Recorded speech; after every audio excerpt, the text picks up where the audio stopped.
तो पार्ट 3 का अबे क्या आप लेट शुरू किया क्या तुमने पार्ट 3 सॉल्व करना?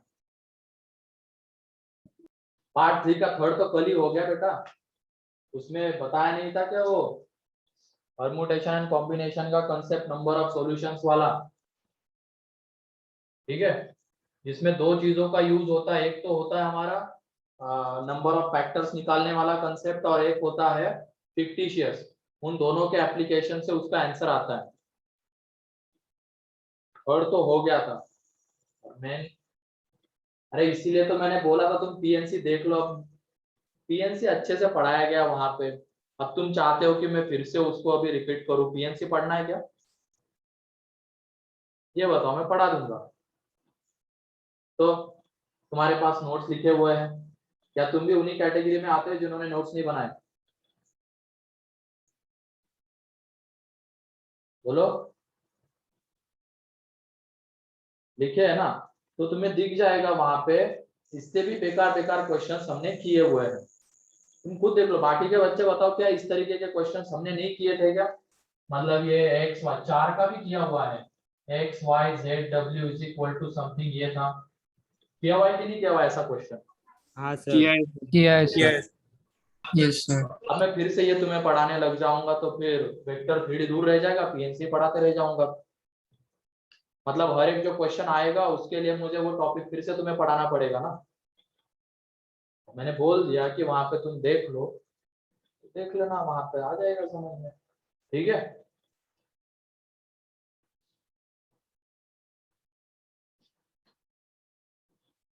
यही होता है, सदियों तक अगर रिवीजन नहीं करोगे ना, सदिया ही बोलेंगे उसको, तो ऐसे हाल होते हैं। नहीं, एक ही साल है बस, लेकिन तुम्हें सदियों के बराबर है तुम्हारे लिए तो ये। 9।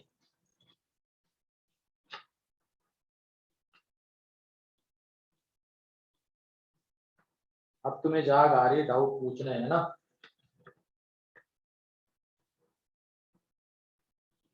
ठीक है, 9 देख लो। पार्ट 3 में एक्सरसाइज टू पार्ट 3 में 9। तो इसमें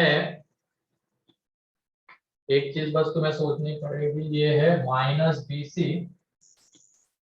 B square plus B C and C square plus B C. यहाँ पे A square plus A C, A square plus A B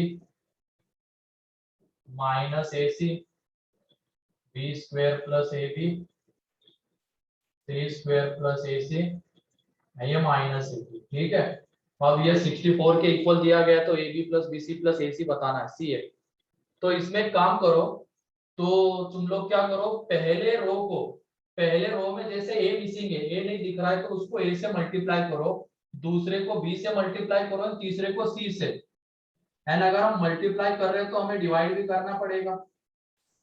ये देख लो, ए से हम पहले रो को मल्टीप्लाई कर रहे हैं, बी से सेकंड को एंड सी से थर्ड को, तो ए बी सी से डिवाइड कर दिया, यहाँ पे आ जाएगा माइनस ए बी सी, यहाँ पे A B square plus A B C, यहाँ पे A C square plus A B C, यहाँ पे A square B plus A B C minus A B C, A C square B C square plus A B C, इसको C से करना है तो A square C plus A B C, C into B square plus A B C minus A B C, ठीक है।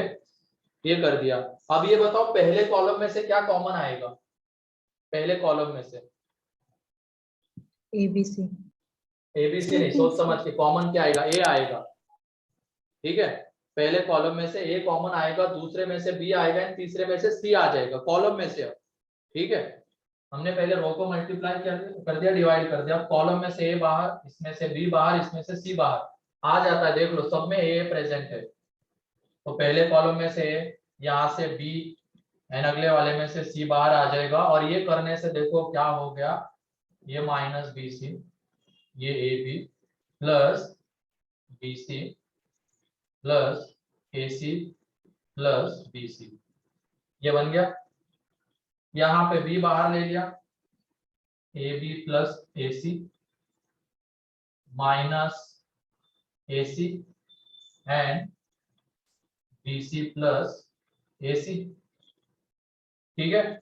और यहां से C को बाहर लिया तो AC plus AB, BC plus AB and minus AB, ठीक है।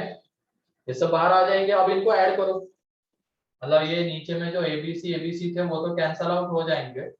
अब इसमें R1 में अगर हम R1 plus R2 plus R3 करेंगे तो देख लो क्या मिल जाएगा, AB plus BC plus CA, यहाँ पे भी AB plus BC plus CA and AB plus BC plus CA। इसको कॉमन ले लो, देन मैक्सिमम 0 बना, एक्सपांड कर दो और 64 के इक्वल कर देना। ये इक्वल टू 64 है ना, 64 के इक्वल कर देना, तुम्हें उसकी वैल्यू मिल जाएगी। कर दोगे आप? मतलब ये पहले रो में से AB प्लस BC प्लस ये बाहर एंड देन मैक्सिमम 0 वगैरह बनाओ, मतलब वो C1 माइनस C2, C2 में C2 माइनस C3 आंसर आ जाएगा। फिर उसके बाद 10,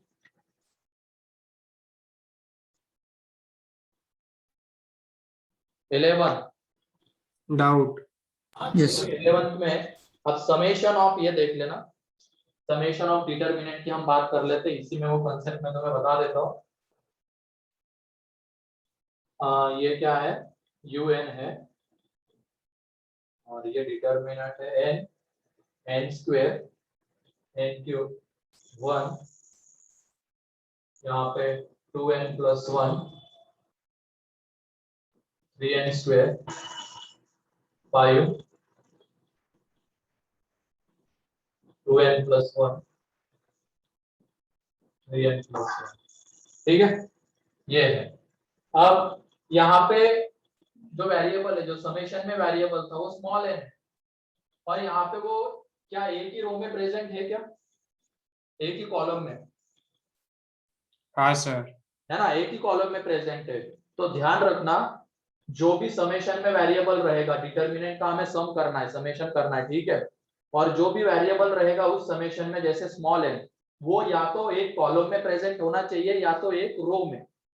लेकिन अगर वो एक से ज्यादा कॉलम या एक से ज्यादा रो में प्रेजेंट है, फिर उसे वैसे क्वेश्चन में क्या करेंगे, पहले हम इसको सिंप्लीफाई कर लेंगे, एक्सपांड कर देंगे डिटरमिनेंट को एंड देन समेशन लगाएंगे। लेकिन अगर एक रो में या एक कॉलम में आ रहा है तो हम डायरेक्टली इसमें समेशन लगा सकते हैं इस तरीके से, n फ्रॉम 1 टू कितना दिया गया है, UN, तो इसमें इन एलिमेंट्स के ऊपर वो समेशन लग जाएगा, ठीक है। लेकिन इसके लिए क्या होना जरूरी है, या तो एक कॉलम में या एक रो में ही वो वेरिएबल्स होने चाहिए। लेकिन अगर एक से ज्यादा रो या एक से ज्यादा कॉलम में, तो पहले इसको एक्सपांड करो देन समेशन लगाओ। तो इसमें n from 1 to capital N square n cube, और ये एज इट इज रहेंगे, इसमें कुछ नहीं होगा, बस उसी कॉलम से अब समेशन होगा। मतलब कहने का मीनिंग ये है, n की जगह पे 1 पुट करेंगे, इसका मीनिंग क्या रहता है, u1 plus u2 plus u3 un, यही रहता है ना इसका मीनिंग। तो हमने n की जगह पे 1 पुट किया, एक डिटरमिनेंट, n की जगह पे 2 पुट किया, दूसरा डिटरमिनेंट, n की जगह पे 3 पुट किया, तीसरा डिटरमिनेंट। ये हमें मिलता चला जाएगा, ऐसे n डिटरमिनेंट्स मिलेंगे, और उनमें ये दो रो, ये दो कॉलम, ये दो कॉलम सेम रहेंगे। तो हम उन सारे डिटरमिनेंट्स को ऐड करके लिख सकते हैं इस कॉलम के अबाउट।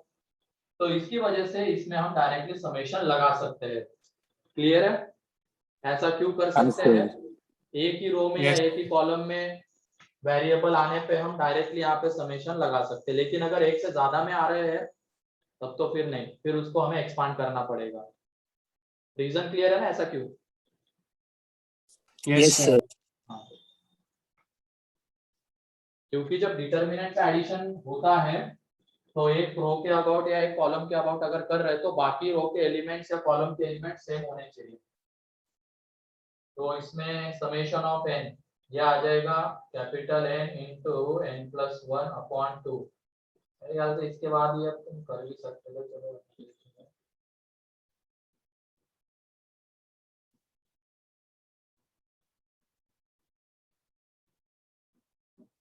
यहाँ पे 1 2n plus 1 3n square 5 2n plus 1। तो ये बताओ इसमें से क्या कॉमन आएगा पहले कॉलम में से? n into n n plus into n 1 plus 1 upon 2। And फिर दूसरे रो में से क्या कॉमन आएगा बताओ? 2n plus 1। 1 अब वो कॉमन वगैरह आके तुम्हें रिजल्ट मिल जाएगा, वो देख लेना बाद में, ठीक है? सर। कर लोगे? Yes sir. ध्यान रखना अगर एक ही रो में या एक ही कॉलम में वो वेरिएबल्स आ रहे हैं तभी हम इस तरीके से डिटरमिनेंट का सम कर सकते हो, अदरवाइज हमें पहले क्या करना पड़ेगा, उसको एक्सपांड करना पड़ेगा एंड देन समेशन लगाना होगा। 12 13 14 doubt. yes yes sir. 14।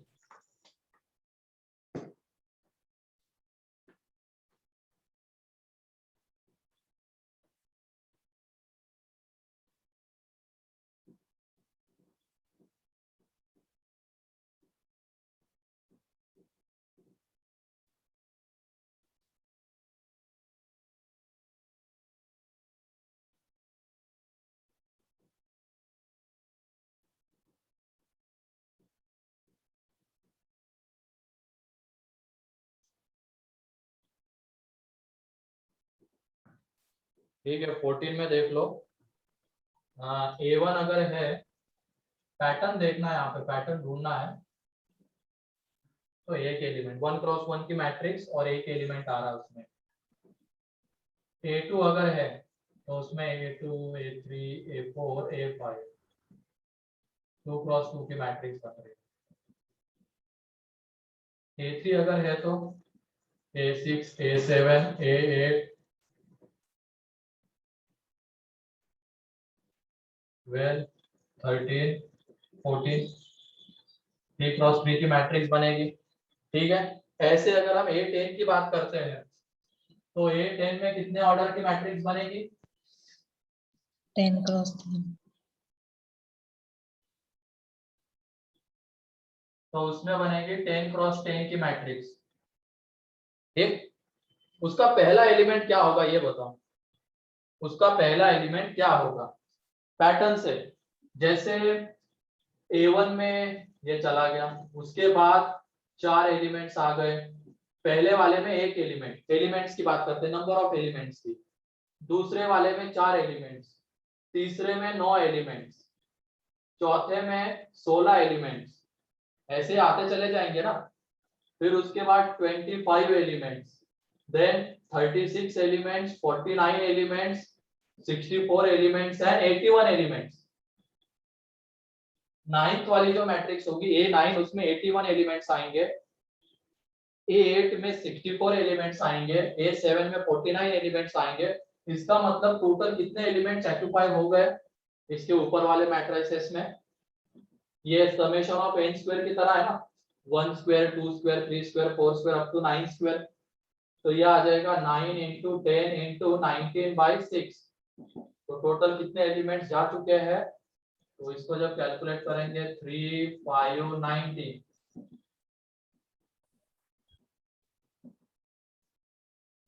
285। 285 element जा चुके हैं। मतलब इसकी शुरुआत कहां से होगी? A 286 है। ये क्लियर है? ये बताओ, ये क्लियर है क्या? आवाज आ रही है ना मेरी? नहीं सर। मतलब क्लियर नहीं है या आवाज नहीं आ रही है? क्लियर नहीं है नहीं। सर। अब जैसे इसमें एक एलिमेंट चला गया तो इसकी शुरुआत 2 से हो रही है। अब इसमें 4 एलिमेंट्स आ गए तो टोटल कितने एलिमेंट जा चुके हैं? 5। तो Clear है इसकी शुरुआत 6 से हुई। इसमें अब टोटल 9 एलिमेंट्स आ चुके हैं। जो A4 की हम बात करेंगे उसकी शुरुआत कहां से होगी, A15 से, एंड वो 4x4 की मैट्रिक्स है, तो उसमें टोटल कितने एलिमेंट्स आएंगे, 16। ठीक है, तो वैसे ही हम देख रहे हैं कि पहली वाली जो मैट्रिक्स है उसमें A1 चला गया, दूसरी वाली मैट्रिक्स में 4 एलिमेंट्स कौन से, ये 4 एलिमेंट जा चुके हैं, तीसरी मैट्रिक्स में ये 9 एलिमेंट जा चुके हैं, ऐसे ही A9 तक जाएंगे तो टोटल कितने एलिमेंट जा चुके होंगे, 285। तो इसका मतलब इसकी शुरुआत कहां से हो रही होगी, 286 से। 286. 280. अब क्लियर, Yes. Yes, sir. ऐसा है, इसकी शुरुआत 286 से। अब उसके बाद ये उसका डायगोनल एलिमेंट, अब इसके बाद कितने एलिमेंट्स यहाँ पे, 287, 289, तो टोटल 9 एलिमेंट्स आने वाले, 1 2 3 4 5 6 7 8 9 10। ठीक है, मतलब यहाँ पे 286, 287, 88, 89, 91, इस तरीके से 86 के बाद कितने एलिमेंट्स आने वाले हैं, 10, और उसके बाद हमें दूसरा डायगोनल एलिमेंट मिलेगा। ये क्लियर है, A10 की बात हो रही है, ये वाला एक डायगोनल एलिमेंट है और हमें ट्रेस ऑफ A10 चाहिए। ट्रेस ऑफ A10 मतलब क्या, डायगोनल एलिमेंट्स का सम, हमें बस डायगोनल एलिमेंट से मतलब है। तो 286 के बाद 10 एलिमेंट जाएंगे और वो जो 11वां एलिमेंट आएगा वो दूसरा डायगोनल एलिमेंट होगा। तो इसका मतलब ये कौन सा एलिमेंट रहेगा बताओ, ए, यहाँ पे 87, 88, 89, 90, 91, 92, 93, 94, 95, 96 है, 297. 7। इसके बाद अगेन 10 एलिमेंट जाएंगे, मतलब ये वाले 1 2 3 4 5 6 7 8 9 10, 11वें पोजीशन पे तीसरा डायगोनल एलिमेंट आएगा और वो कौन सा 308. रहेगा, 308. 308, है कि नहीं। और ऐसे टोटल कितने डायगोनल एलिमेंट्स आएंगे, 10. 10। तो ऐसे टोटल 10 डायगोनल एलिमेंट्स आएंगे तो उनका सम, तो ट्रेस ऑफ A10 ये हो जाएगा यहाँ पे A286 plus A297 plus A308। इसके बाद वाला कौन सा आएगा बताओ, ये देखो 86 में 11 ऐड करने के बाद ये 97 में ये ऐड करने के बाद 11, तो अगला वाला जो आएगा 319, फिर उसके बाद क्या आ जाएगा 330.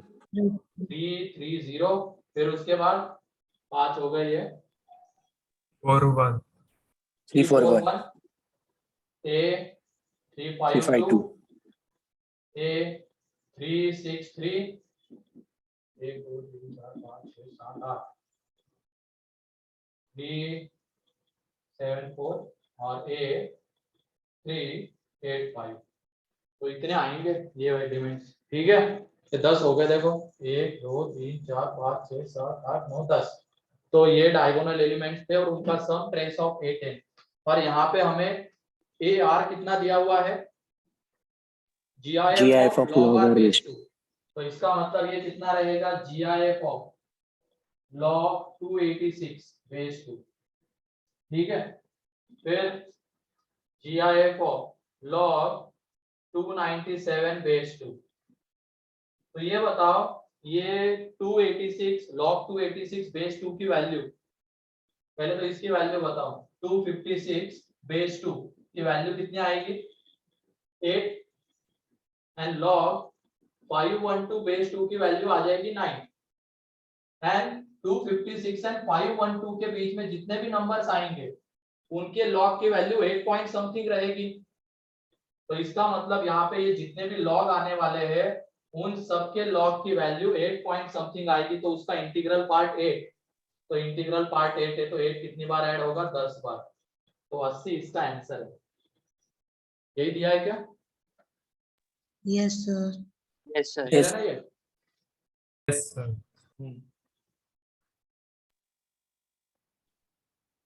15, Doubt है, sir. A inverse exists and A inverse is equal to this, when alpha is equal to 1। तो अल्फा की जगह पे 1 पुट कर दो और निकाल लो ना वो कैरेक्टरिस्टिक इक्वेशन सर उसका। स्मॉल ए की वैल्यू क्या होगी? हाँ, स्मॉल ए की वैल्यू क्या होगी वो समझ में नहीं आ रहा है। स्मॉल ए है कहाँ है? अच्छा वो अल्फा, वो ध्यान रखना अगर इनवर्स एग्जिस्ट कर रहा है तो डिटर्मिनेंट की वैल्यू क्या नहीं हो सकती है? 0 जीरो। तो देख लेना कौन से अल्फा के वैल्यू के लिए वो जीरो आ रहा है। सर 0 के लिए 0 आ रहा है अबे दो वैल्यूज के लिए आएगा, देख लेना। सर। मतलब भी उस तो उसमें आ डिटर्मिनेंट की जाएगा जब ना। हम वैल्यू निकालते हैं 2 0 माइनस अल्फा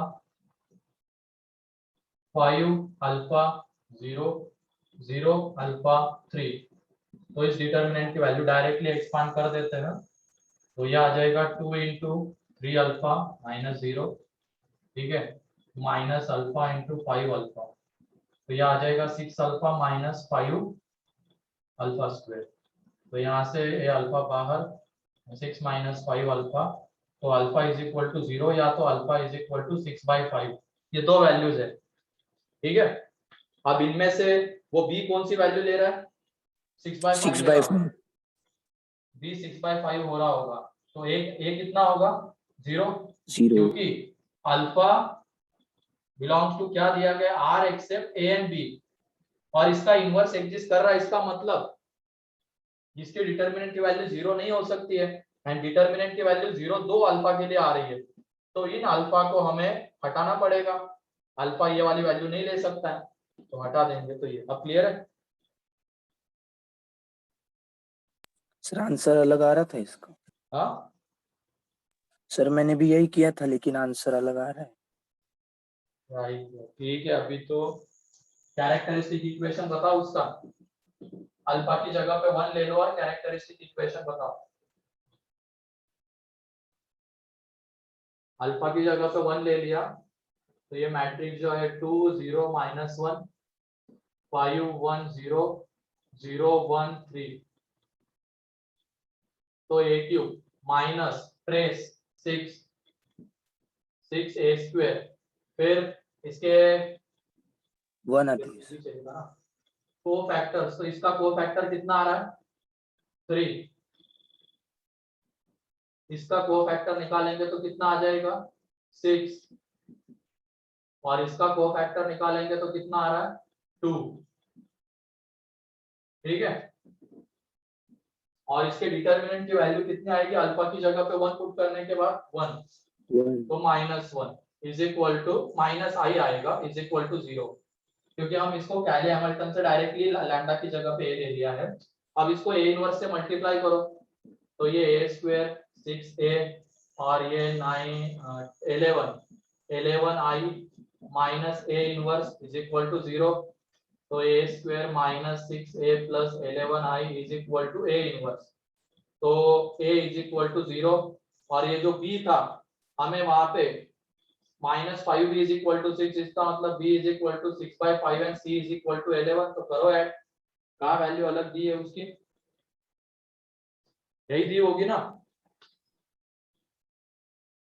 12 पॉइंट समथिंग, क्या दिया है? 12.2. बस, और क्या चाहिए? यही तो आती है वैल्यू, अलग दी है। क्या है तुम लोग कंसेप्ट भी सही से नहीं लगाते हो। 16, फिर उसके बाद part 4, first match the column, second match the column, D कौन सा? D फर्स्ट का डी, यस सर। ये तो फर्स्ट के डी में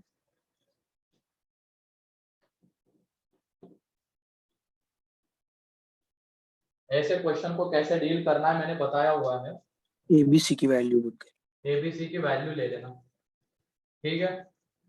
तो तीनों की वैल्यू 1 1 ले लो, या तो एक काम करो, दो की वैल्यू 1 ले लो, एक की -1 ले लो, वो ज्यादा आसान है। मतलब ए की वैल्यू 1 ले लो, बी की वैल्यू -1 ले लो एंड सी की 1 ले लो, तो ये डिटर्मिनेंट देखो क्या बन जाएगा, ये 0, ये 1 1 1 4 1 1 1 a minus B 0 is equal to k into -1 और ये इंटू में 1, ठीक है, 1 का क्यूब 1 आ जाएगा और इसको एक्सपांड करके मिल जाएगा, खत्म, ठीक है। Yes sir. Second, match the column, फिर उसके बाद कॉम्प्रिहेंशन 1, 3 और Third question. 4, कौन सा 3 और 5. 3 और 4, 3 and 4 में B is one of the matrix in the set A, okay,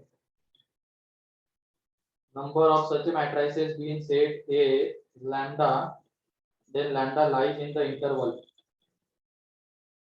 क्या है, A is a set of all 3x3 symmetric matrices whose entries are this,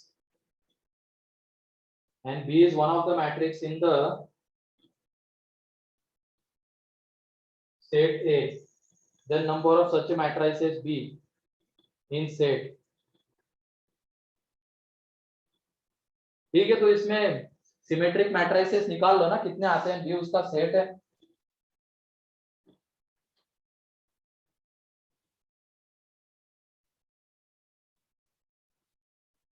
तो ये देखो पहले ए में कितने नंबर्स आते हैं वो देख लो, हमारे पास एंट्री, अच्छा ये 9 एलिमेंट्स फिक्स करके दिए गए यहाँ पे 1 1 0 0 -1 -1 -1, तो उसके अकॉर्डिंगली हमें सोचना है। तो ए मैट्रिक्स की हम बात करते हैं या ए बी द सेट, तो सिमेट्रिक मैट्रिक्स पहले निकाल लेते हैं, चलो। तो ये बताओ 3 0 वहां पे है, तो हम क्या तीनों के तीनों 0 यहाँ पे दे सकते हैं क्या, क्या ये पॉसिबिलिटी बन सकती है क्या, बोलो। नो। बन yes sir, सकती है, तीनों के तीनों 0 यहाँ पे दे दिए, बाद में क्या किया, एक मिनट देख लेते वो बनती है या नहीं बनती है, ठीक है। बाद में हमारे पास अब 3 1 है, हमारे पास 3 1 है, 3 0 है एंड 3 -1 है, ठीक है। इनकी हेल्प से हमें मैट्रिक्स बनानी है, तो हमने क्या कर दिया, तीनों के तीनों 0 को डायगोनल में दे दिया। अब 3 0 का काम खत्म, और सिमेट्रिक अगर होना होता है तो 1 अगर यहाँ पे आ रहा है तो यहाँ पे भी 1 ही आना चाहिए, लेकिन अब हमारे पास एक 1 बच गया, अगर हम इसको देते हैं तो यहाँ पे देने के लिए अब हमारे पास 1 है क्या, इस पोजीशन पे देने के लिए, नहीं नहीं। जो 3 1 थे वो तो खत्म हो चुके हैं, एक 1 यहाँ पे, एक 1 यहाँ पे आ गया, और एक जो बचा हुआ था तुम इसको यहाँ पे दे सकते हो या यहाँ पे भी दे देंगे तो यहाँ पे देने के लिए 1 नहीं है, यहाँ पे भी दे देंगे तो यहाँ पे देने के लिए 1 नहीं है। तो इसका मतलब अगर इसको सिमेट्रिक बनाना है तो एक ही पॉसिबिलिटी है, ये जो 0 1 एंड -1 है वो डायगोनल एलिमेंट से एक एक पोजीशन ऑक्यूपाई कर ले, ये एक एक पोजीशन ऑक्यूपाई कर ले, यही उसके लिए एक पॉसिबिलिटी है। क्या ये पॉइंट क्लियर हो रहा है क्या? हाँ सर। yes sir, क्योंकि अगर हमने यहाँ पे 3 0 2 0 1 0 ऐसा कुछ ले लिया तो फिर वो सिमेट्रिक नहीं बन सकता है। तो सिमेट्रिक बनाने के लिए एक 1 0 एंड -1 ये डायगोनल में आने चाहिए एक एक पोजीशन पे। तो इनके आपस में अरेंजमेंट कितने तरीके से होगी? 3 फैक्टोरियल। 3 फैक्टोरियल, क्योंकि जरूरी थोड़ी इसी तरीके से ऐसा भी हो सकता है ना 0 1 -1, तो 3 फैक्टोरियल तरीके से इनकी आपस में अरेंजमेंट होगी। बाद में इन 3 पोजीशन को अगर हमने फिक्स कर दिया तो ये 3 पोजीशन अपने आप फिक्स हो जाएगी, है कि नहीं? ये 3 Yes. पोजीशन अपने आप फिक्स हो जाएगी। तो ये देखो इन 3 पोजीशंस पे देने के लिए हमारे पास क्या क्या है, अब हमारे पास 1 है 0 है एंड -1 है। तो 0 1 एंड -1 की 3 पोजीशन पे अरेंजमेंट होगी आपस में, है कि नहीं? तो टोटल यहाँ पे कितनी मैट्रिसेस बन सकती है? 36। क्या ये पॉइंट क्लियर है? yes sir, है ना? क्योंकि हमारे पास अब क्या, यहाँ पे हमने एक 1 एक 0 और एक -1 दे दिया, तो हमारे पास 2 1 बचे हैं, 2 0 बचे हैं, 2 -1 बचे हैं। तो उनमें से दोनों के दोनों 1 तो इन 3 पोजीशन पे हम नहीं दे सकते हैं, इन दोनों में से कोई एक ही आएगा। यहाँ पे 2 0 में से एक 0 आएगा, -1 2 -1 में से एक -1 आएगा, और एक अगर यहाँ पे आ रहा है तो अपने आप यहाँ पे -1 आ जाएगा। तो इस तरीके से इन 3 पोजीशन की बस हम बात करेंगे यहाँ पे देने के लिए 1 0 -1 है, तो 3 पोजीशन पे अरेंजमेंट 3 फैक्टोरियल, तो टोटल मैट्रिसेस 36 आ जाएगी जो कि सिमेट्रिक रहेगी। और वो देख लो किसके बीच में लाई कर रहा है, 34 एंड 38 के बीच में लाई कर रहा है। Okay, Yes, sir. फिर उसके बाद कौन सा इसमें डाउट है, इसमें 4th. फिफ्थ। फोर्थ में क्या है, number of matrices B such that Bx is equal to U has infinite solutions,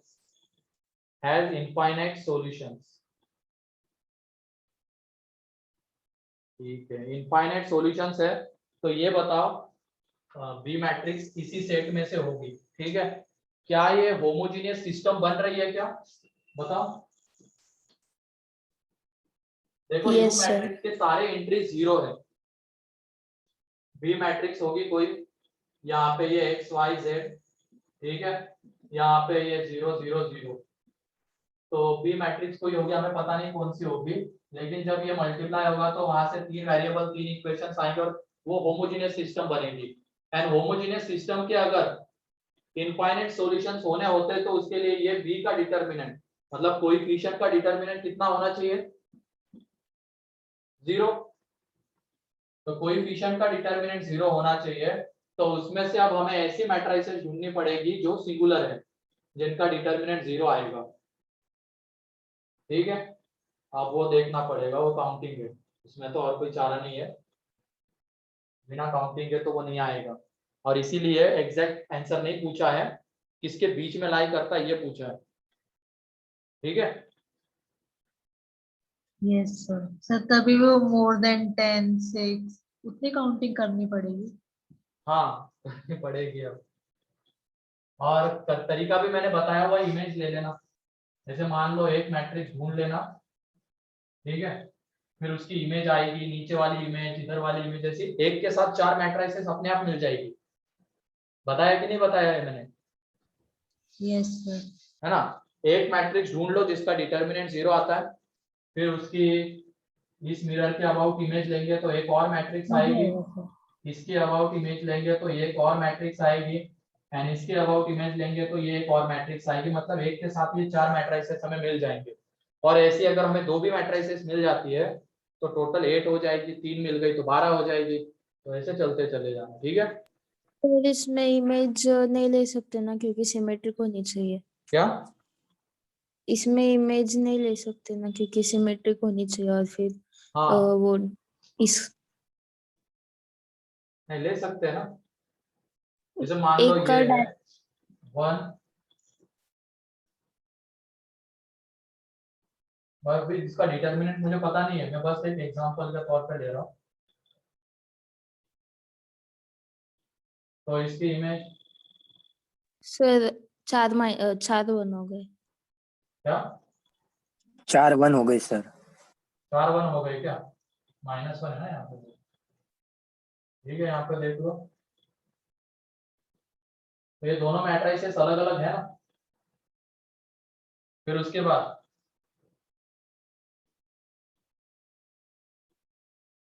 sir नहीं, वो इमेज जो ले रहे हो आप वो भी सिमेट्रिक होनी चाहिए ना। अच्छा, तो वो नहीं आ रही है, बस। हाँ वो दिक्कत हो जाएगी ये इसमें। लेकिन ऐसी कोई जनरल मेथड तो नहीं होती है, इमेज वाले से ही वो जल्दी दिख जाता है। बाकी तो अगर ये सिमेट्री की नहीं आ रही, वो भी एक पॉइंट है, सही है, तो फिर काउंटिंग ही करो, अब दूसरा कोई चारा नहीं, बिना इमेज के ही जाओ, ठीक है। पुट कर करके देखो एलिमेंट्स को, काउंट करो,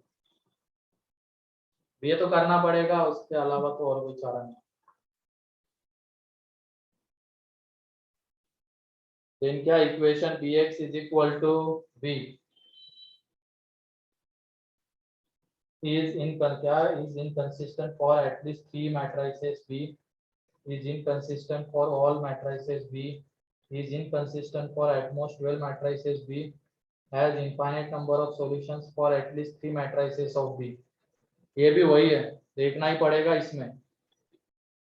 अब ये होमोजेनियस नहीं है, नॉन होमोजेनियस सिस्टम बन रही है, तो उसके लिए क्या होना चाहिए, डेल्टा, डेल्टा कैसा आ रहा है वो देखो, और उसके बाद आगे बढ़ो।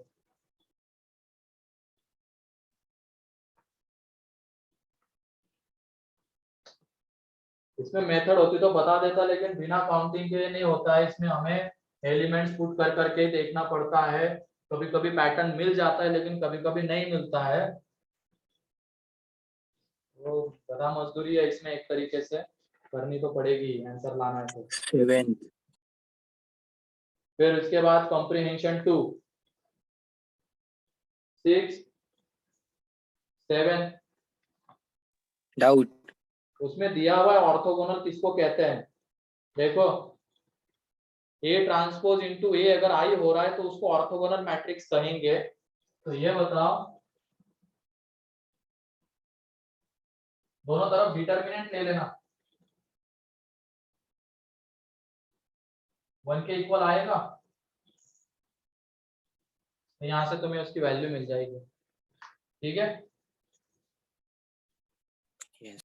या तो एक काम, ये ऐसे नहीं मिलेगा, इसमें क्या हो जाएगा, तीन वेरिएबल, 3 इक्वेशंस आ जाएंगे, तो ए इंटू ए ट्रांसपोज करो और उसको आई के साथ इक्वेट कर दो, वहां से मिलेगा A into A transpose, matrix multiplication से आएगा ये। डिटरमिनेंट से जाएंगे तो इसको जब तुम एक्सपांड करके लिखोगे तो वो अल्फा बीटा गामा के टर्म्स में आएगा, इज इक्वल टू 1, वो सिंप्लीफाई नहीं कर सकते हम, उसको ऐसे ही करना पड़ेगा। दो मैट्रिक्स का मल्टीप्लीकेशन करो और डायगोनल मैट्रिक्स के इक्वल कर, आइडेंटिटी मैट्रिक्स के इक्वल कर दो, तो डायगोनल मैट्रिक्स 1 1 1 और उसके अलावा जो भी एलिमेंट्स आएंगे वो 0 0 0, तो वहां से 3 वेरिएबल, 3 इक्वेशंस वगैरह मिल जाएगा और आंसर आ जाएगा। ठीक है, Yes. क्या नहीं आ रहा है उससे? सर उससे सिर्फ बीटा की वैल्यू आई थी, वो +-1/√6, उन्होंने ऑल ऑफ दिस दिया है। मतलब इससे हाँ कितने लोगों ने सॉल्व किया है, कैसे किया है साइमा?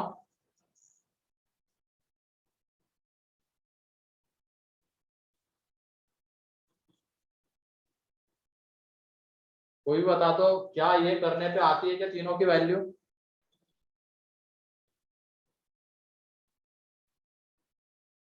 हाँ सर। तो कर लेना समर, क्योंकि बिना इसके नहीं आएगा वो, इसी से वो 3 वेरिएबल, 3 इक्वेशंस मिलते हैं, सिर्फ एक वैल्यू नहीं मिलेगी, उससे तीनों वैल्यूज मिलेगी।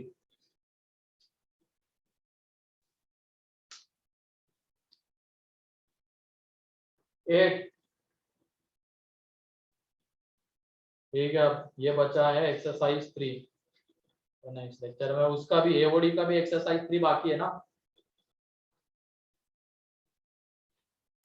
सर आप वो पार्ट 2 का क्वेश्चन नंबर 15 और अच्छा, वो 18 पार्ट 2 बता का, रहे हैं। ठीक है, वो मैट्रिक्स वाला ना, वो मैं लिख देता हूँ, जल्दी जल्दी उसको लिखते जाओ, 2-3 पॉइंट है, जो 2 एग्जांपल थे ना, कौन से थे आगे, वो 15 एंड 15 और 18, 15 और 18। ठीक है, 18। हाँ 15 एंड 18 दो थे। तो इसमें अगर नॉन होमोजेनियस सिस्टम है, a1x b1y plus c1z is equal to d1, a2x plus b2y plus c2z is equal to d2,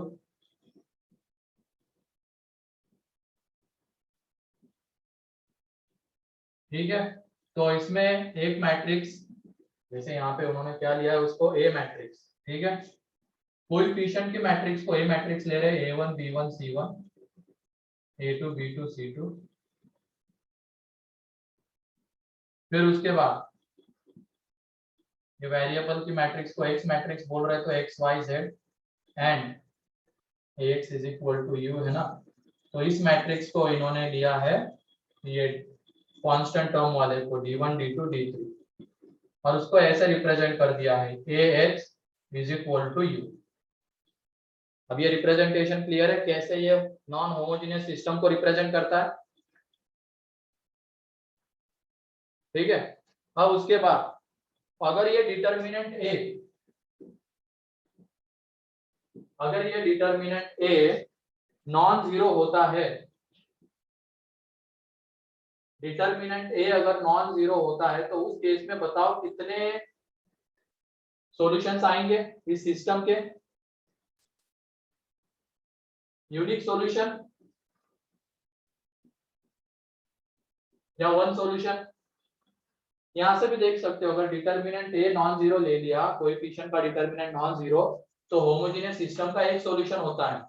and उसके बाद एक और चीज यहाँ पे मान लेते हैं कि अभी मान के ये चलते हैं कि इनवर्स एग्जिस्ट करता है, ये एज्यूम करके चलते हैं, तो ए इनवर्स से अगर तुम दोनों तरफ मल्टीप्लाई कर दोगे, या तो इसको थोड़ी देर के लिए बी मैट्रिक्स ले लो, ए इनवर्स से अगर दोनों तरफ प्री मल्टीप्लाई करोगे तो x is equal to A inverse into B आएगा। एंड ए इनवर्स कितना होता है? Adjoint A B upon determinant A. ठीक है, ये हमें मिलेगा x matrix is equal to, ठीक, तो उसमें अगर डिटर्मिनेंट ए नॉन जीरो होता है तो यहाँ से एक यूनिक मैट्रिक्स आएगी। ए है तो हम एडजॉइंट ए निकाल सकते हैं, बी मैट्रिक्स हमारे पास है, उन दोनों मैट्रिक्स का मल्टीप्लिकेशन है नॉन जीरो, और ये मैट्रिक्स है एक्स वाई जेड, तो ये वाली मैट्रिक्स है ये वाली मैट्रिक्स, दोनों को इक्वेट करके एक्स वाई जेड मिलेंगे और वो एक यूनिक ट्रिपलेट होगा, यूनिक सॉल्यूशन होगा। तो डेल्टा ए अगर नॉन जीरो है तो यूनिक सॉल्यूशन। उसके बाद अगर डेल्टा ए जीरो है, डेल्टा ए जीरो है and adjoint A into B ये नॉन जीरो मैट्रिक्स है, ये नॉन जीरो मैट्रिक्स है, तो उस केस में नो सॉल्यूशन, नो सॉल्यूशन आ जाएगा। एंड तीसरा रिजल्ट ये है, अगर ये एडजॉइंट ए बी जीरो हो गया तो इस केस में दो results, infinite solutions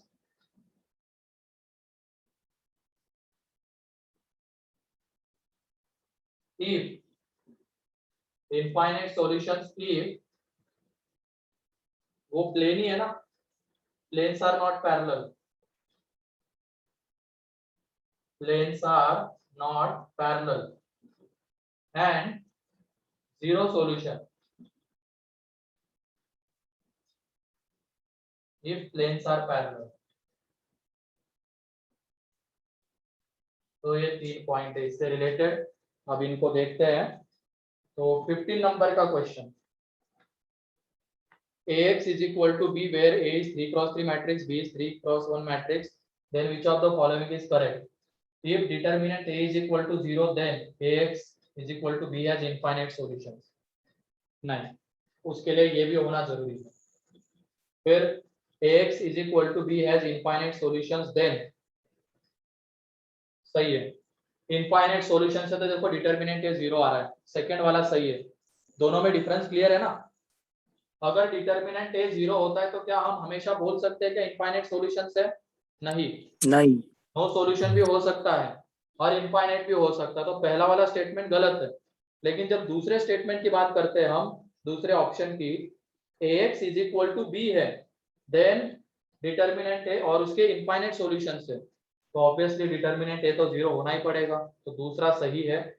if adjoint A into B zero है and determinant A non zero है, then Ax is equal to B has unique solution. हाँ सही है, यूनिक सॉल्यूशन आएगा अगर डिटर्मिनेंट ए नॉन जीरो होता है तो, बिल्कुल सही। एंड अगर ये नॉन जीरो है एंड डिटर्मिनेंट ए जीरो है तो नो सॉल्यूशन, वो भी सही है, तो इसका BCD आंसर है। Clear? Yes sir. Yes, sir. And फिर ऐसे ही वो 18th वाला देख लेना, ठीक है? Yes sir. तो ये इसका पार्ट 2, मतलब एक्सरसाइज 2 हमारा खत्म हो चुका है, एक्सरसाइज 1 एक्सरसाइज 2। अब हमारे AOD एंड मैट्रिसेस के एक्सरसाइज 3 बाकी है दोनों के। तो इसमें किसी को कोई डाउट रह गया अब एक्सरसाइज 2 तक? No sir. ठीक है, जिन्होंने नहीं सॉल्व किया होगा कर लो, मतलब आते इसके ऊपर अच्छे खासे क्वेश्चंस आते हैं मैट्रिसेस डिटरमिनेंट के ऊपर, बस वो एक काउंटिंग वाला छोड़ दिया जाए जो अभी देखा हमने, वो अगर छोड़ दिया जाए तो बाकी सारे क्वेश्चंस इसके बनने लायक होते हैं। लेकिन वो काउंटिंग वाले अगर आते हैं तो फिर उसमें थोड़ी दिक्कत होती है, वो पुट कर करके देखना पड़ता है हमें।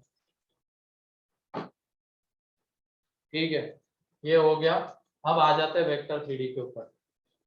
ये भी एक इम्पोर्टेंट टॉपिक है, इसके भी 3-4 क्वेश्चंस मेंस में, 3-4 क्वेश्चंस एडवांस में रहते ही है।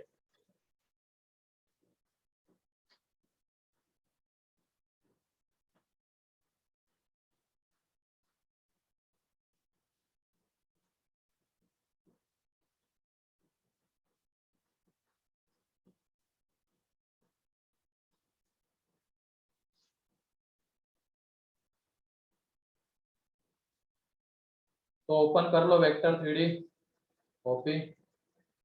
उसमें कल हम सेक्शन फॉर्मूला देख रहे थे।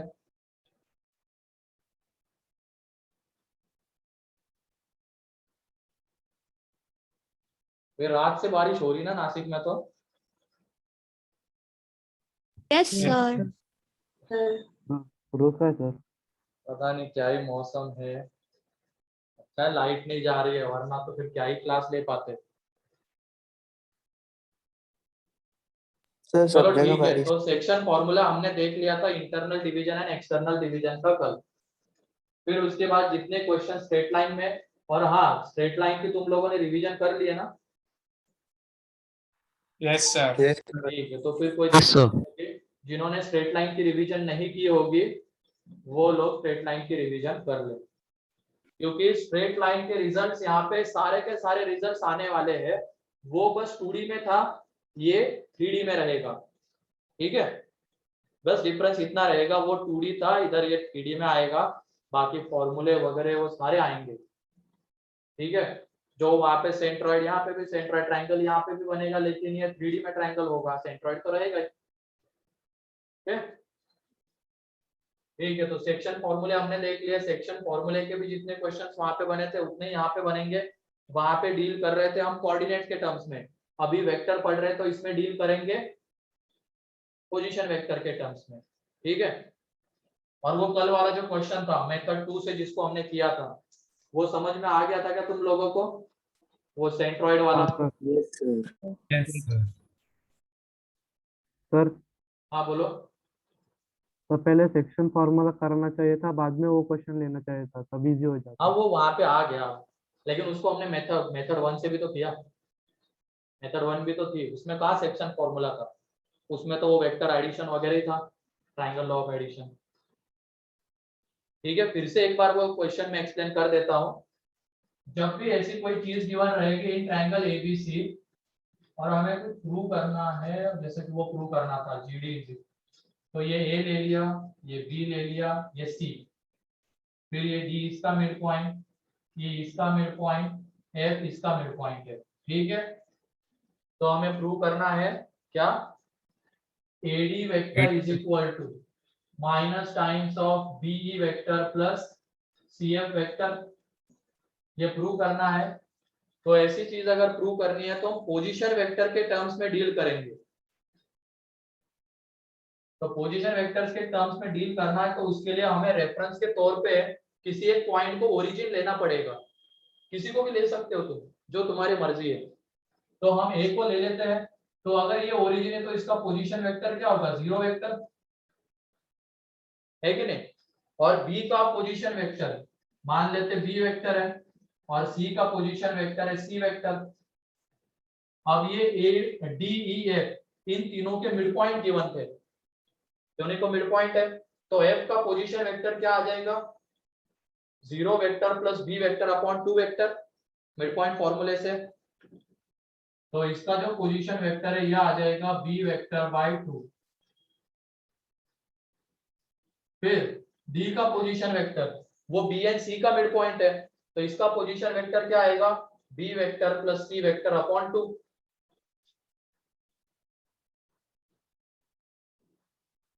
ध्यान रखना बीसी पोजीशन वेक्टर से। एंड ई क्या है? एसी का मिड पॉइंट, तो इसका पोजीशन वेक्टर क्या आ जाएगा? 0 vector plus C vector upon 2, C vector by 2। तो सबके पोजीशन वेक्टर्स हमें मिल गए। अब उसके बाद एडी वेक्टर देखो, एडी वेक्टर मतलब क्या होगा? डी का पोजीशन वेक्टर माइनस ए का पोजीशन वेक्टर, है कि नहीं? तो डी का पोजीशन वेक्टर क्या है, B vector plus C vector upon 2 minus A का पोजीशन वेक्टर ये है, तो यहाँ से हमें मिलेगा B vector plus C vector by 2।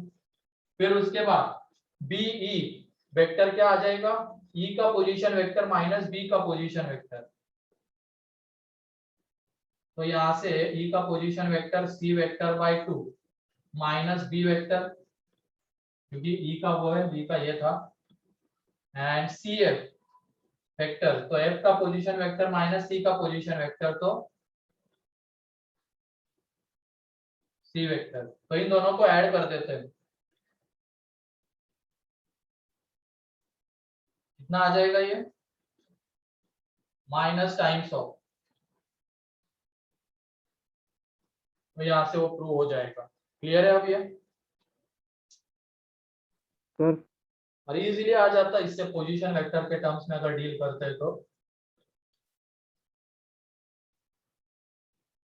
Sir हाँ बोलो। Sir A F D E parallelogram है।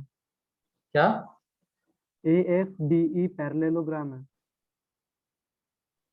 ए बी, हाँ वो तो है पैरेललोग्राम, वो तो स्ट्रेट लाइन में ही देख चुके हैं। Yes sir.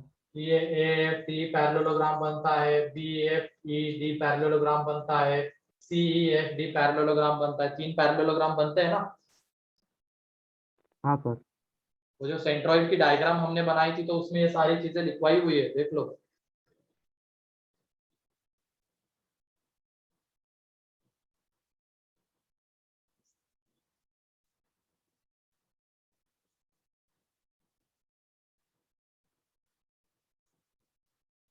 ठीक है, नेक्स्ट क्वेश्चन अब,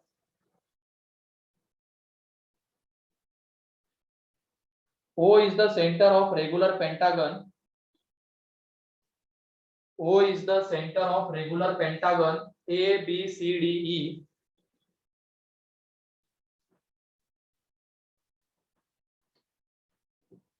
O is the center of regular pentagon A B C D E,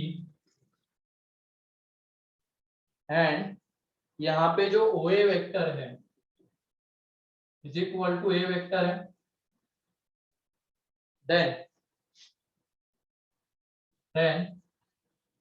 find AB vector plus 2 times of BC vector plus 3 times of CD vector plus 4 times of DE vector plus 5 times of EA vector in terms of A vector. In terms of A vector. तो जल्दी से बताओ क्या आएगा in terms of A vector.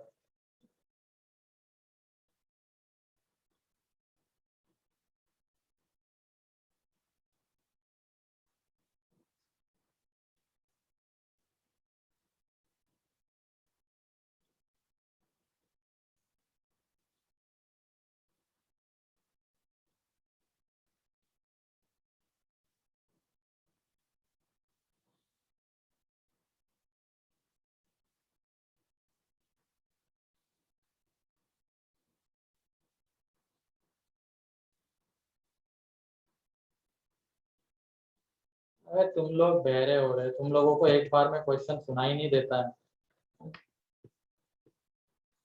Question ये है, O is the center of regular pentagon.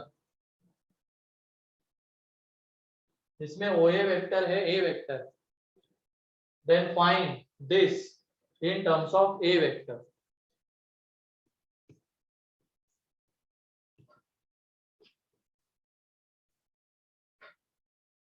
जल्दी से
30 है नहीं हर्षिता, इतना बड़ा थोड़ी, थोड़ा सोच समझ के।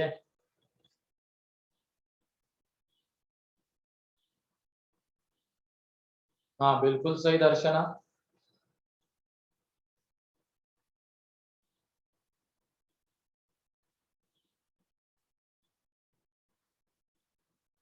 जल्दी से बताओ, और क्वेश्चंस करने हैं आप सेक्शन फॉर्मूले के।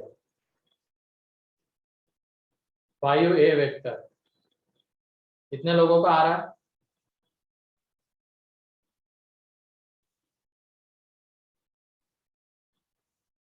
तीन, चार। ठीक है, देख लो यहाँ पे रेगुलर पेंटागन है। ठीक है,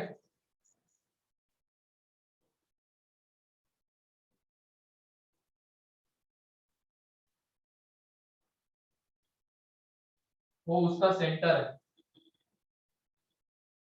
ये A B C D E, तो इसको ले लिया है ए वेक्टर, मतलब ए इसका पोजीशन वेक्टर हो गया। ठीक है, अब एक काम करते हैं, इस बी का पोजीशन वेक्टर भी हम बी ले लेते हैं, और ये ओरिजिन ले लेते हैं, इसको ओरिजिन ले लेते हैं। अब बी का पोजीशन वेक्टर ले लेते हैं, बी वेक्टर एज्यूम कर लेते हैं, ये तो गिवन था, चलो इसको एज्यूम कर लेते हैं।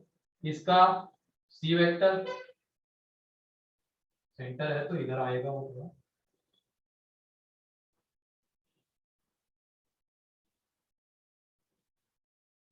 जैसा भी रहेगा ये फाइनली, ये सी वेक्टर, ये डी वेक्टर, ये ई वेक्टर। ठीक है, मतलब ये वाला वेक्टर जो है ये ए वेक्टर आ रहा है, ये बी वेक्टर आ रहा है, ये सी वेक्टर आ रहा है, ये ओ था तो, ये डी वेक्टर आ रहा है और ये ई वेक्टर आ रहा है। ये क्लियर है? डायग्राम दिख रही है ना, या बड़ी बनानी पड़ेगी? दिख रही है सर। दिख दिख रही है रहा है ना? सर। तो ये बताओ, इनको मान लो ये 5 फोर्सेस है, पांचों का मैग्नीट्यूड सेम है, ये लेंथ सेम रहेगी ना सेंटर से, डायरेक्शन बस अलग अलग है, तो इनका रिजल्टेंट क्या आएगा ये बताओ? 0। 0 आएगा सबका रिजल्टेंट। अब इतना तो तुम फिजिक्स में पढ़ ही चुके होंगे, ये जो सी वेक्टर है ई वेक्टर को कैंसल आउट करेगा, एंड ये A vector and B vector का रिजल्टेंट कैसे आएगा, वो डी वेक्टर को कैंसल आउट करेगा। ठीक है, वैसे ये डायग्राम थोड़ी गलत ही है, तो यहाँ पे होगा या नहीं होगा पता नहीं हमें, यहाँ पे भी हो सकता है थोड़ा सा, लेकिन ओवरऑल अगर हम रिजल्टेंट की बात करते, मेन पॉइंट ये था, ओवरऑल रिजल्टेंट की बात करते तो वो 0 आ जाएगा। इसका मतलब यहाँ पे ये A vector plus B vector plus C vector plus D vector plus E vector, ये सारे के सारे क्या रहेंगे, मतलब इन सबका सम 0 रहेगा। क्या ये क्लियर है? Yes sir. यस 5 फोर्सेस से इस पॉइंट से निकल रहे, पांचों का मैग्नीट्यूड सेम है, और जब हम रिजल्टेंट की बातें करेंगे तो रिजल्टेंट जो आएंगे, कुछ ऊपर रहेगा तो उसको कैंसल आउट करने वाला नीचे मिलेगा, कुछ राइट की तरफ रहेगा उसको कैंसल आउट करने वाला लेफ्ट की तरफ मिलेगा, तो इस तरीके से इन पूरों का डिटर्मिनेंट 0 आ जाएगा, तो सबका सम 0, ये हमें मिल गया। अब उसके बाद हम ए बी वेक्टर की बात करते हैं, तो ए बी वेक्टर कितना है, B vector minus A vector, मतलब बी का पोजीशन वेक्टर माइनस ए का पोजीशन वेक्टर। बोर्ड ब्लर है क्या? No sir. नहीं ना? क्लियर है। क्लियर है ना? अब ए बी वेक्टर की हम बात करते हैं, ये तो चलो हमें मिल गया। अब ए बी वेक्टर में क्या हो जाएगा, बी का पोजीशन वेक्टर, तो B vector minus A vector plus यहाँ पे 2 टाइम्स ऑफ सी का पोजीशन वेक्टर माइनस बी का position vector plus 3 times of plus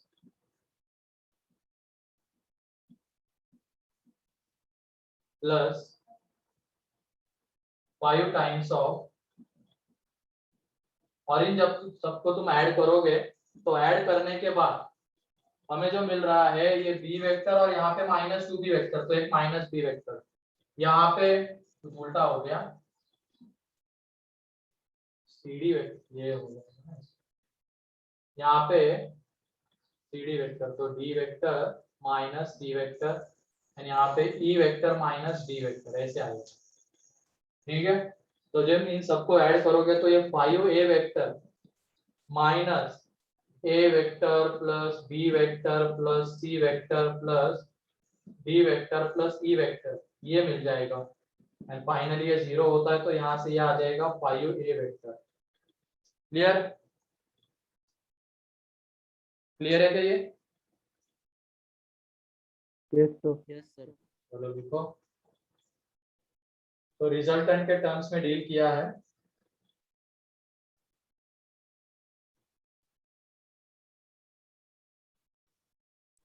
sir हाँ सर वो जो तीन वेक्टर है ओडी ओए और ओबी, उनका रिजल्टेंट 0 होने के लिए उन सबका एंगल 120 चाहिए, तो हम वो कैसे प्रूव करेंगे? अरे मैंने बोला ना ये डायग्राम गलत है बेटा, वो थोड़ा सा नीचे या ऊपर कहीं पे तो होगा। सर वो 120 जब 3 होते हैं तब चाहिए होता है। और वैसे वो एंगल क्या रहता है, वो 360/5 मतलब 2π/5 रहेगा। ठीक है, 72। हर एक के बीच का एंगल, मतलब ये एक्चुअल में डायग्राम देखी जाए तो ऐसी बनती है। देखिए इस तरीके से आते जाएंगे और हर एक के बीच का एंगल कितना रहेगा, 2π/5 मतलब कितना होता है 72 ना। Yes sir. तो सर 72 72 72 72 72, तो इसका रिजल्ट निकालो इधर आ जाएगा, इसका निकालो इधर आज, इस तरीके से सारे कैंसल आउट हो जाते हैं तो कुछ बचता नहीं वहां पे। ठीक है, हाँ सर।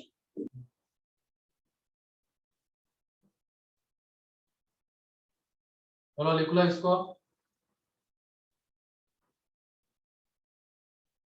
ये तो पोजीशन वेक्टर का क्वेश्चन था, अब हम आ जाते हो सेक्शन फॉर्मूले वाले के ऊपर। तो लिखो next question,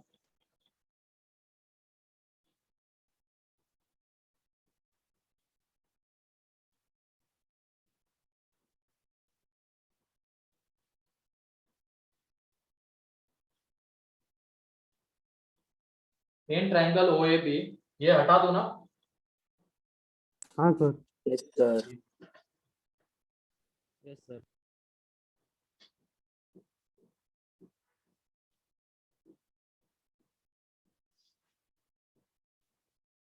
in triangle OAB, in triangle OAB, E is the midpoint of OB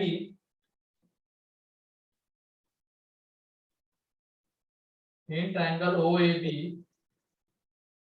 E is the midpoint of OB and D is point on AB. D is point on AB such that AD is to DB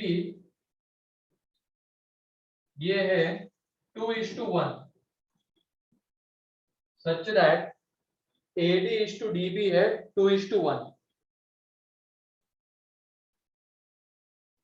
AD is to DB ये है 2:1। फिर से एक बार पढ़ रहा, in triangle OAB E is the midpoint of OB and D is point on AB such that AD is to DB है 2:1 if, और देखिए if OD and AE, if OD and AE intersect at P,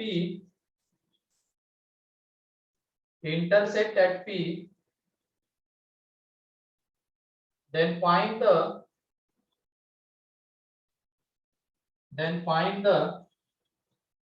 position vector of P, then find the position vector of P in terms of position vectors this and this, in terms of position vectors A vector and B vector, bracket में लिख लेना where O is the origin, where O is origin। लिख लिया question सभी लोगों ने या बताना है फिर से? हो गया। हो गया ना, ठीक है। तो चलो एक क्वेश्चन में सॉल्व करके दिखा देता हूँ ऐसे क्वेश्चन को कैसे डील करना है। ठीक है, हमें सब कुछ गिवन है, अब बस p का पोजीशन वेक्टर चाहिए, ये इसके पोजीशन वेक्टर के टर्म्स में एंड इसके पोजीशन वेक्टर के टर्म्स में। ठीक है, और ये है ओरिजिन। तो तुम ये बताओ e का पोजीशन वेक्टर क्या आएगा, बताओ e का O position vector plus vector. B vector by 2। O vector 0 vector plus B vector by 2 क्योंकि मिड पॉइंट है। और डी का पोजीशन वेक्टर क्या आएगा, 2:1 में डिवाइड कर रहा है, तो 2 2 B into b vector plus A vector, vector by 3। 2 into b vector plus a vector by 3, ये आएगा इसका पोजीशन वेक्टर, बोलो। Yes sir. ठीक है, क्या आ रहा है, ये 2:1 है ना, 2:1 में डिवाइड कर रहा है, तो 2 into b vector plus 1 into a vector by 3। तो सबके पोजीशन वेक्टर हमें मिल गए। अब इस p का पोजीशन वेक्टर ले लेते हैं हम r वेक्टर ले लेते हैं, और हमें यहाँ पे पता है कि इस p, ये p ओडी को किस रेशियो में डिवाइड करता है, ये पता है क्या? नहीं नहीं पता है, लेकिन वो हम एज्यूम कर लेंगे ये इसको डिवाइड करता है 1:λ में, ये एज्यूम कर लेंगे।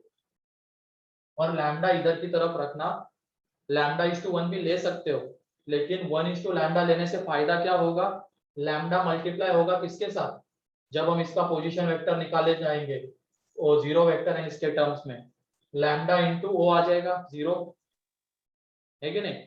तो इसका हाँ ध्यान रखना, कैलकुलेशन को इजी करना है तो जो हम इंटर ये लेने वाले हैं रेशियो, उसको ध्यान से सेलेक्ट करना। अभी तो पता नहीं था, तो एक वेरिएबल रेशियो ही लेना है, λ:1 लेने से क्या हो जाएगा, लैम्डा इसके साथ मल्टीप्लाई होगा, थोड़ा कैलकुलेटिव हो जाएगा वो, उससे बढ़िया 1:λ लेंगे तो लैम्डा इसके साथ मल्टीप्लाई हो जाएगा। और हमें ये पता है कि वो ए को किस रेशियो में डिवाइड करता है, नहीं पता है, तो उसको भी एक रेशियो ले लेंगे हम 1:λ1। ठीक है, हमें पता नहीं था ये p पॉइंट ओडी को किस रेशियो में डिवाइड कर रहा है एंड ए को किस रेशियो में डिवाइड कर रहा है, तो हमने उनको रेशियो दे दिए। मान लेते ओडी को डिवाइड कर रहा है 1:λ में एंड ए को डिवाइड कर रहा है 1:λ1 में। तो क्या हम अब पोजीशन वेक्टर p निकाल सकते हैं क्या, ओडी को डिवाइड कर रहा है उसके टर्म्स में? तो ये देखो r vector is equal to क्या आ जाएगा, 1 into this 2b vector plus a vector by 3 plus lambda into 0 upon lambda plus 1, ये आएगा ओडी वाले से, एंड उसके बाद ए को डिवाइड कर रहा है 1:λ1 में, तो वहां से क्या मिलेगा 1 into b/2 plus λ1 into a upon λ1 plus 1। यहां तक क्लियर है क्या, बताओ क्या क्या किया है, क्लियर है ना? पहले सबके पोजीशन वेक्टर्स निकाल लिए, अब ये जो p पॉइंट है ओडी को भी डिवाइड कर रहा है, ए को भी डिवाइड कर रहा है, लेकिन कौन से रेशियो में कर रहा है ये नहीं पता है, तो वो रेशियो हम अपने तरफ से ले लेंगे 1:λ, और ऐसा क्यों लिया है वो क्लियर है ना, एंड 1:λ1।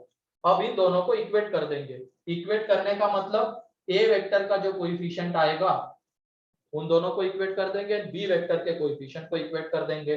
तो ये देख लो यहाँ पे पहले वाले में ए वेक्टर का कोएफिशिएंट कितना आ जाता है, ए वेक्टर का कोएफिशिएंट पहले लिखते हैं, वो आ जाएगा 1/3 into lambda plus 1 into A vector, and B vector का कितना आ जाएगा 2/3 into lambda plus 1 into B vector.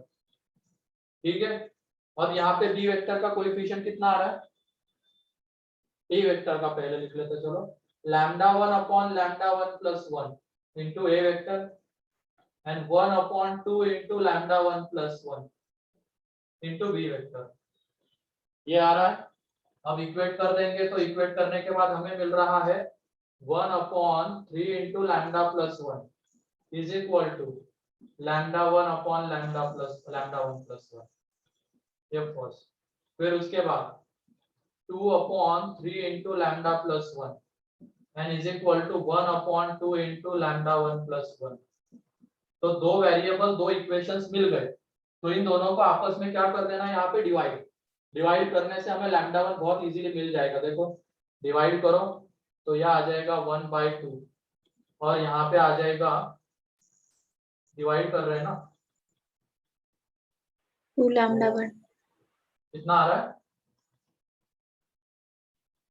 2 lambda 1 2 lambda 1। हाँ, क्योंकि जो 2 नीचे आ रहा था वो ऊपर चला जाएगा, तो यहाँ से लैम्डा 1 आ जाएगा 1/4 एंड लैम्डा कितना आ जाएगा अगर वो 4 आ गया तो। वैसे अगर रेशियो निकालना होता तो वो भी मिल रहा है, देखो लैम्डा 1 1:1/4 आ रहा है एंड लैम्डा अगर निकालेंगे तो किसी एक में पुट कर देते हैं, इधर पुट कर देते हैं। चलो ये 2/3 into lambda plus 1 is equal to 1/2 into ये 5/4 आ जाएगा, तो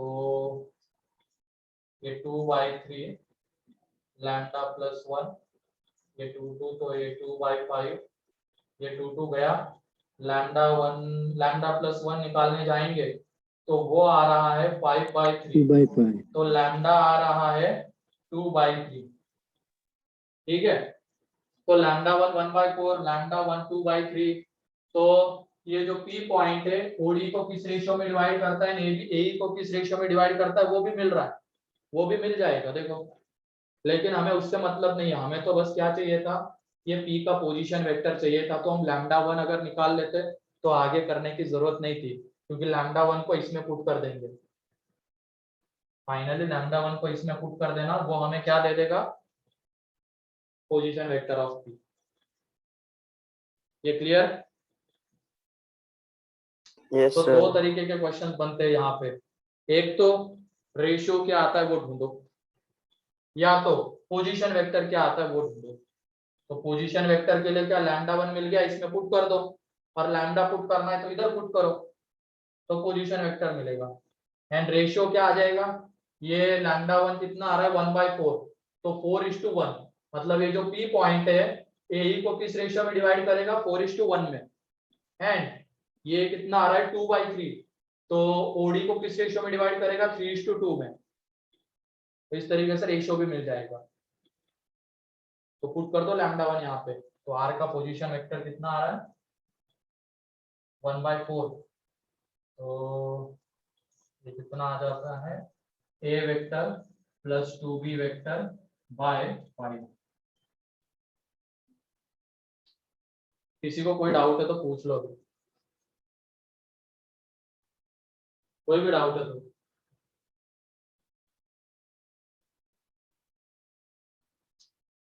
सर अगर हम Clear? रेशियोज को सर हाँ, अगर हम रेशियोज को λ:1 की जगह m:n ले तो क्या लेंगे तो, हमने अभी λ:1 का रेशियो लिया ना, अगर हम m:n लेते तो हाँ ले लो, कोई दिक्कत नहीं, ले लो। अगर कैलकुलेशन बढ़ाने की तुम्हें आदत है या बढ़ाना है तो ले लो, m:n ले लो, आएगा, उससे भी आंसर आएगा, बिल्कुल आएगा।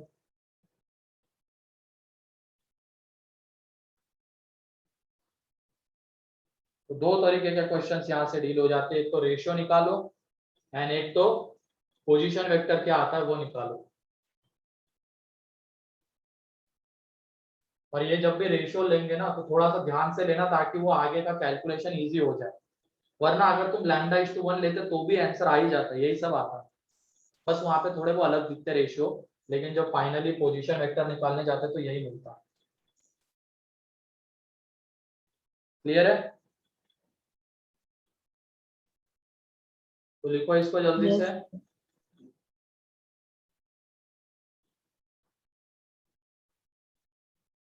हो गया। और स्ट्रेट लाइन में भी देखो ऐसे क्वेश्चन आ सकते हैं, और उसको हम कैसे डील करेंगे,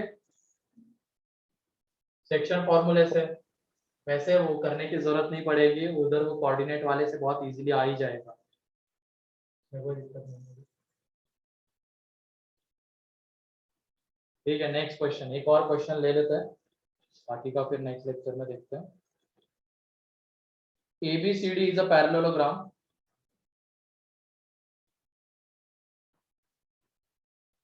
ABCD is a parallelogram.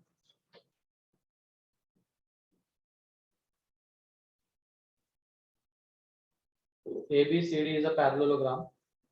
Let if full stop देके if L and M are midpoints of L and M are midpoints of BC and CD. BC and CD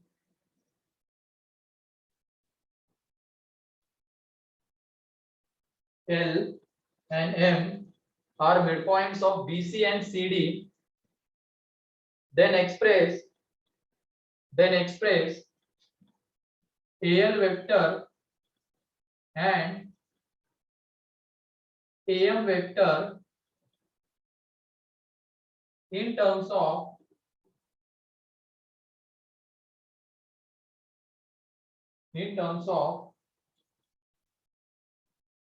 AB vector and AD vector, and also prove that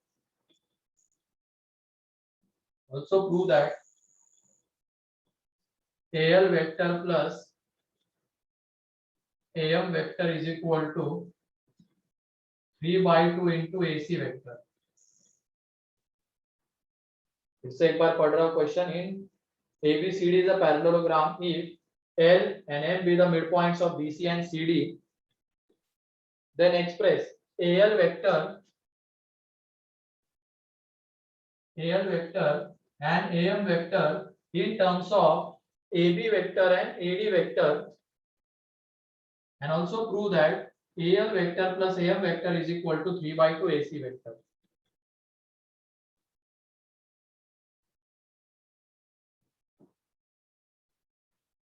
वो जो हमने centroid वाला question किया था ना सबसे starting में, मैंने जो डिस्कस किया, फिर से एक बार सेम उसी तरीके का क्वेश्चन है ये।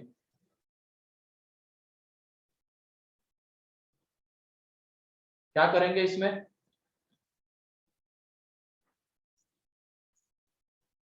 क्या करेंगे बताओ? एक को ओरिजिन लेना। किसी एक को ओरिजिन ले लेंगे, बिल्कुल सही, ले लो, जल्दी करो।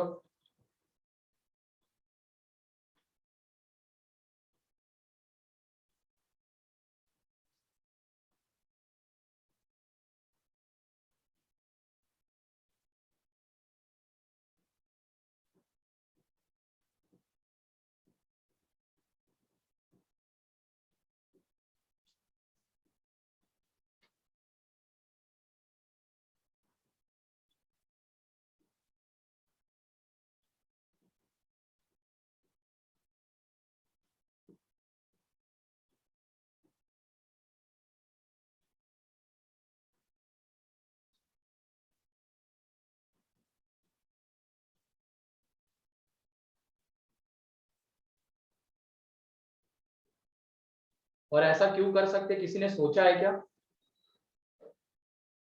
किसी को भी अगर हम ओरिजिन ले लेते तो ये सारी चीजें प्रूव हो जाती है। इसको ले लो, उसको ले लो, किसी को भी ले लो यहाँ पे रैंडमली, ये प्रूव हो जाएगा। किसी ने सोचा है क्या ये?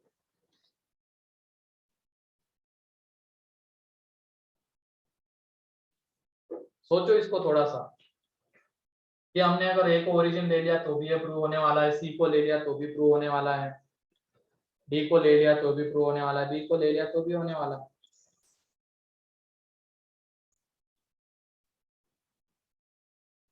सर एल और एम में से भी किसी को ले सकते हैं क्या? हाँ ले सकते, बिल्कुल ले सकते हो, किसी को भी ले सकते हो, यहाँ पे जितने पॉइंट दिख रहे हैं उनमें से।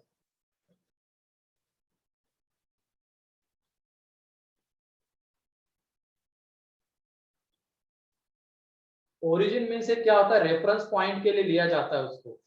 और ये बताओ, चलो बता ही देता हूँ रीजन। मान लो ये कोई हमारा कोऑर्डिनेट सिस्टम है, मान लो 2D का है, यहाँ पे पैरेललोग्राम है, ठीक है, ये पैरेललोग्राम है। तो इसके अलावा कोई वेक्टर आ रहा है, इसके अलावा कोई वेक्टर आ रहा है, इसके अलावा, चारों के अलावा कोई ना कोई वेक्टर आ रहे हैं। अब ये बताओ, इस डायग्राम को खिसका के मैं इधर लेके आ जाता हूँ, तो इनके अलावा जो वेक्टर्स आने वाले हैं वो क्या चेंज होंगे क्या? नो। नहीं, देखो डायरेक्शन सेम है, चारों वेक्टर्स की डायरेक्शन सेम है एंड चारों के मैग्नीट्यूड भी सेम है। तो वेक्टर को अगर शिफ्ट कर रहे हैं तो कोई फर्क नहीं पड़ेगा, चारों के अलावा सेम वेक्टर्स आने वाले हैं। तो इस वजह से यहाँ पे हम किसी को भी ओरिजिन ले सकते हैं अपने कन्वीनियंस के लिए एंड आगे चीजों को डील कर सकते हैं। तो वेक्टर के टर्म्स में तो सारी चीजें, मतलब किसी को भी तुम ओरिजिन ले लो, ये प्रूव होने वाला है। लेकिन अगर कोऑर्डिनेट के टर्म्स में बात कर रहे होते तब तो फिर ऐसा नहीं, कोऑर्डिनेट चेंज हो जाएंगे, तब तो फिर नहीं कर सकते ऐसा, है कि नहीं? क्लियर है वो? सोचा करो थोड़ा सा। ठीक है, पहला आ गया, चलो देखो बहुत ठीक है, टाइम भी हो गया, ये तुम्हारे लिए होमवर्क है, ये होमवर्क है, इसको नेक्स्ट लेक्चर में हम डिस्कस करेंगे, ठीक है। और कल कितनी डीपीपी डिस्कस हो गई तुम लोगों की? कल दोनों हो गई? आसान है क्या डीपीपी? या पूछ नहीं रहे हो तुम लोग डाउट, या सॉल्व ही नहीं कर रहे हो?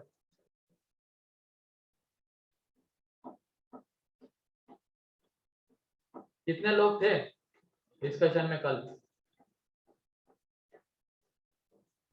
23 तक हो गई है डिस्कस। 18 लोग से।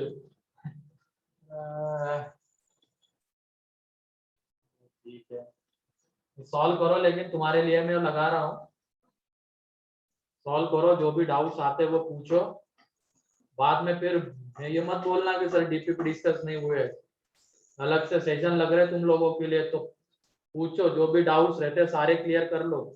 इसलिए मैं 1.5 घंटे में एक ही डीपीपी दे रहा हूँ, सर को बोल रहा हूँ एक ही डीपीपी अच्छे से करना डिस्कस। तुम लोग अगर सॉल्व नहीं करोगे तो फिर कोई मतलब ही नहीं है उसका, ठीक है। चलो ठीक है, फिर आज के लिए इतना ही है। फिर नेक्स्ट लेक्चर के लिए आगे की और डीपीपी उन सर को करने के लिए मैं बोलता हूँ, जैसे 24 तक हो गया ना, 23, 24, अब 25 कंप्लीट कर लेना। ए वाला मॉड्यूल जल्दी से खत्म कर लो, बी वाला मॉड्यूल भी आएगा, सी वाला भी, सी वाला नहीं शायद बी ही है इसमें लास्ट, ऐसा ही है। ठीक है फिर, तो आज के इसमें किसी को कोई डाउट? आज के इसमें किसी को कोई डाउट? No sir. ठीक है, तो आज के लिए इतना ही था।